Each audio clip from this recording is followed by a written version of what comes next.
Hello student, we have studied history's first chapter tracing changes through 1,000 years। कल हम लोगों ने पढ़ा कि इंडिया में बहुत से जो ट्रैवलर्स थे, बाहर के जो लोग थे यहाँ पर आए। यहाँ पर आने के साथ साथ उन्होंने बाहर की जो टेक्नोलॉजी है वो भी लाई। ठीक है, जैसे उन्होंने पर्शियन व्हील लाया, नई नई क्रॉप्स लाई। इंडिया को बहुत सारी जो चीज़ें हैं वो नई टेक्नोलॉजी जो है वो सीखने को मिली। इसके साथ साथ वो धर्म भी लेकर आए। बहुत सारे रिलीजन्स भी इंडिया में आए, जैसे क्रिश्चियनिटी हो गया, इस्लाम हो गया, और बहुत से ऐसे जो धर्म का प्रसार करने वाले लोग जो थे वो भी यहाँ पर आए। ऑल इन ऑल हम कह सकते हैं कि 17th, 18th और 19th सेंचुरी ये वो सेंचुरीज थी जिसमें बहुत ज़्यादा डेवलपमेंट हुई, बहुत ज़्यादा चेंजेस आई और बहुत सारी चीज़ें सीखने को मिली। आज हम लोग पढ़ेंगे think about time and historical periods. Historians do not see time just as passing of hours, days और years as a clock or a calendar। Historians जो हैं वो तो ये नहीं बता सकते कि कितने घंटे, कितने दिन या कितने साल, या कोई उनके पास ऐसी क्लॉक है, ऐसा वक्त है या ऐसा कैलेंडर है, वो उन्होंने वो सब तो नहीं देखा है। Time also reflects change in social and economic organisation.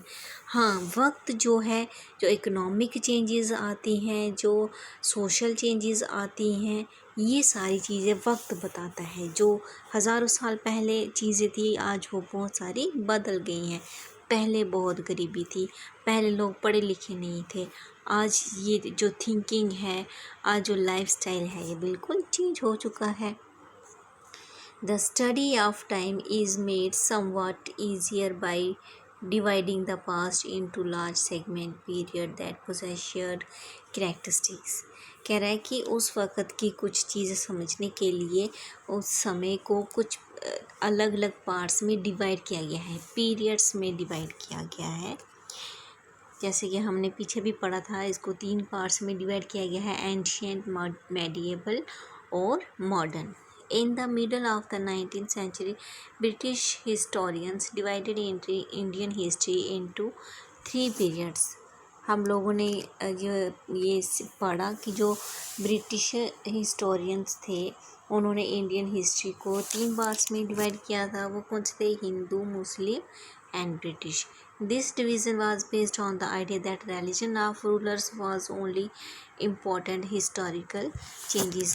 ये आइडिया इसलिए बनाया गया कि सबसे पहले तो हिंदू रूलर्स थे इंडिया में, इसलिए उसको हिंदू पीरियड कहा गया। उसके बाद मुस्लिम रूलर्स आए तो मुस्लिम पीरियड कहा गया। उसके बाद ब्रिटिशर्स आए तो उसको ब्रिटिश पीरियड कहा गया। इसलिए इसको 3 पार्ट्स में डिवाइड किया गया है। और इस वक्त बहुत सारी जो डेवलपमेंट भी हुई जब ब्रिटिशर्स आए, बहुत सारी चेंजेस भी हुई, जैसे इकोनॉमिक चेंजेस, सोसाइटी और कल्चरल चेंजेस हुई। कल्चर भी चेंज हुआ, नए नए जो लॉज हैं वो सोसाइटी को इंट्रोड्यूस करवाए गए।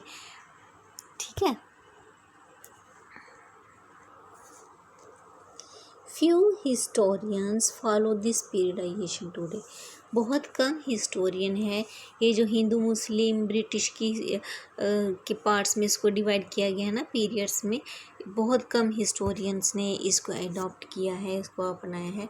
Most look to economic and social factor to characterize the major element और different movements of the past. Mostly जो है वो इकोनॉमिक और सोशल फैक्टर को प्रेफरेंस देते हैं। The histories you read last year included a wide range of early societies, hunter gatherers, early farmers, people living in towns and villages, and early empires and kingdoms।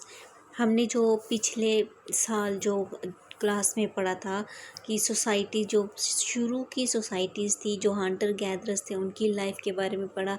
जो early farmer था, किसान था, वो कैसे खेती बाड़ी करता था, लोगों ने किस तरीके से टाउन्स और विलेजेस में रहना सीखा। फिर के जो बड़े बड़े सम्राट थे, जो किंग्स थे, उनकी लाइफ के बारे में पढ़ा। The histories you will be study this year are often described as medieval. आज जो इस साल हम लोग पढ़ेंगे वो हम मेडिएबल हिस्ट्री पढ़ेंगे, यानी कि जो पिछले साल हम लोगों ने पढ़ी वो एंशियंट हिस्ट्री पढ़ी कि इंसान ने कहाँ से, जैसे पहिए का आविष्कार हुआ तो ये शुरुआत थी, कैसे उसने किया इंसिडेंटली। आग जो है फायर उसने इंसिडेंटली इंट्रोड्यूस की, तो वो चीज़ें तो इंट्रोड्यूस कर चुका है, आज हो रही है उन सब चीज़ों की डेवलपमेंट, इसलिए इसको मेडिएबल पीरियड कहा गया। ठीक है, इसके साथ साथ जो रिलीजन्स थे उनके भी डेवलपमेंट हुई। द डेवलपमेंट ऑफ हिंदुज़म, जो हिंदू रिलीजन ये और डेवलप हुआ, इस्लाम हो गया ये भी बहुत ज़्यादा डेवलप हुआ, और क्रिश्चियनिटी भी हुई, क्योंकि जो बाहर से यूरोप के जो ट्रेडर्स आते थे तो वो अपने साथ धर्म का प्रसार भी करते थे। These 1000 years of Indian history witness considerable changes। ये जो 1000 साल पहले की हिस्ट्री है इसमें बहुत सारी चेंजेस देखने को मिली। After all the 16th and 18th century were quite different from the 8th and 11th century। जो 18th और 16th सेंचुरी है ये बिल्कुल डिफरेंट है 8th और 11th centuries से। Therefore, describing the entire period as a historical unit is not without its problem. Moreover the medieval period is often contrasted with modern period. हम medieval period को modern period के साथ contrast कर सकते हैं कि वहाँ से ये डेवलपमेंट शुरू हुई थी तो आज यहाँ तक पहुँची है। वो उस वक्त पढ़ना शुरू हुए थे तो आज इतने लोग पढ़ते हैं। This seems to suggest that medieval period was lacking in any change whatsoever, but of course we know this was not the case. During these 1000 years, the society of the subcontinent were transformed. ये जो हज़ारों साल में ये जो इतनी सारी changes आई हैं, इस कॉन्टिनेंट की जो सोसाइटीज़ हैं ये बिल्कुल ही चेंज हो गई, इनका इकोनॉमिक स्टेटस चेंज हो गया। Several regions reached at a level of prosperity. बहुत सारे ऐसे रीजन थे जहाँ पर वो सफल मानने के, यानी कि उन्होंने बहुत ज़्यादा सफलता पाई है, प्रोग्रेस की है। That attract the interest of European trading companies. As you read this book, look out for signs of change and historical process at work. इस बुक में हम लोग ये देखेंगे कि किस तरीके से कुछ ये जो हिस्टोरिकली चेंजेस आती गई और हम आगे आगे बढ़ते गए। Also, whenever you can compare what you read in this book with what you read the last year। और इसके साथ साथ हम ये भी कंपेयर कर सकते हैं कि आज हम क्या पढ़ रहे हैं और लास्ट ईयर हमने क्या पढ़ा था, क्या सीखा था।